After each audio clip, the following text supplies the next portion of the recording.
To talk to you for a few moments from the topic, I am willing.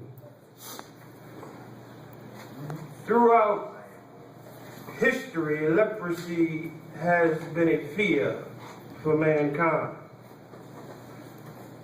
For a long time, leprosy was thought to be a hereditary disease, a curse or a punishment from God. Those who had leprosy was stigmatized and shunned. Leprosy sufferers had to wear special clothing. They had to ring bells to warn others that they were close, and even walked on a particular side of the road depending on the direction of the wind. And oftentimes leprosy was associated biblically with sin because of its similar characteristics. Leprosy, a disease of the skin that not only causes lesions but also attacks the peripheral nerve. The peripheral nerve was the nerves in the spinal cord that was not protected by any bone mass. So left unexposed, the disease attacks it. And it caused deforming and disfiguring conditions. Sin. A disease that attacks the spiritual nervous system that is left unprotected, that causes disfiguring and deformities in your life. Both diseases will linger for years, causing damage. Those with leprosy was treated poorly because of how they looked. Family was unwilling to help. Friends was unwilling.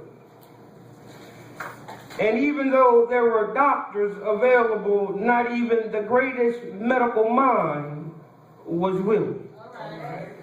Because the disease was so contagious, no man could treat the ailment.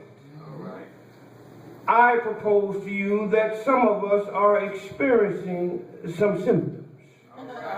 Not because of how we look, but what's on the inside that produces how we behave on the outside. Because I have found that external beauty cloaks internal ugliness. You can hide it, but it will come out. That's right. And the only way you can defeat it, you must come to Jesus. All right. In the text, we are introduced to a leper who knew where to go for help. And I will say to you that many people today are in need of some help. Come on. Because of some stigmas or situations that has occurred in their life.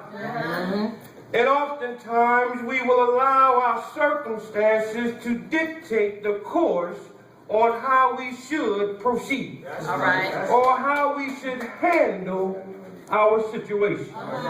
So we become so into this thing, we develop a mindset that we can do it by ourselves. How many times have you said to yourself, I can handle this? I know what to do. How many times have you declined help when you needed help? But your pride got in the way. And then when you realize that you cannot do it by yourself, you are too embarrassed to ask for help. That's right. You are so deep into a thing that there is no way out. That's right. So you separate yourself. Everybody becomes because of what they will say. Because of how you act. You walk around with your head down because you're ashamed. Right. You don't want to come to church because you are embarrassed. But I am so glad that the text tells me that the leper knew who to go to. And not only did he know, but he came just as filthy and unclean and humiliated.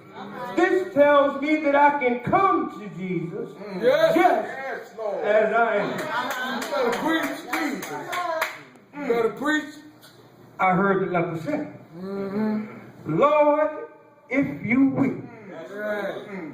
And I'm so glad that Jesus said, I am willing. I'm going to help somebody.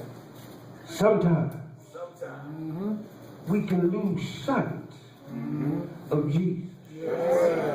Because we get so caught up in a thing that we do not realize how far away we have strayed.